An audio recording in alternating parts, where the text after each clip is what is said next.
You know, when I first took the job at the morgue, I expected it to be quiet, dead quiet. But nothing prepared me for the hushed voices that began threading through the stillness, like whispers caught in a windless room. It started on a night like any other, when the cold steel tables were lined with bodies, and the only sounds were the distant hum of the refrigerator units. That's when I heard it, a murmur so soft it could have been mistaken for the sound of the building settling. But as I leaned closer, I realized it was coming from the bodies themselves. The whispers were not random, nor were they mere echoes of the past. They spoke of things undone, tasks left incomplete, and long-held secrets that had been buried with them. There was the old man in drawer number 3, whose soft voice pleaded for someone to find a letter hidden in his attic, and the young woman on table number 5, whose unfinished painting lay forgotten in a dusty garage.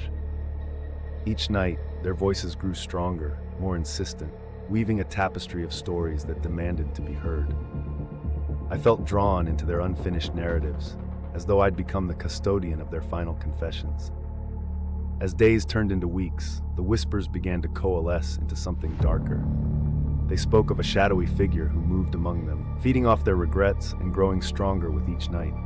I could feel its presence lurking just beyond the edge of the fluorescent lights, a cold breath against my neck that sent shivers down my spine. My colleagues didn't notice, or perhaps they chose to ignore it, dismissing my concerns as the product of an overactive imagination. But I knew what I heard, and the whispers never lied. The climax came one stormy night, when the power flickered and the room plunged into darkness. It was then they screamed, an agonizing chorus that threatened to shatter the walls.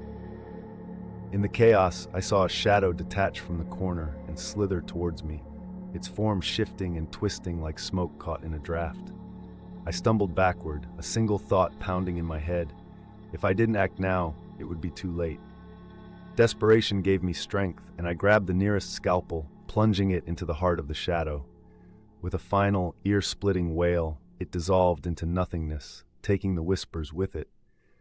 The silence that followed was deafening, a reminder of the peace I had unknowingly disturbed. And from that night on, I understood the true weight of unfinished business, and the lengths I would go to silence it.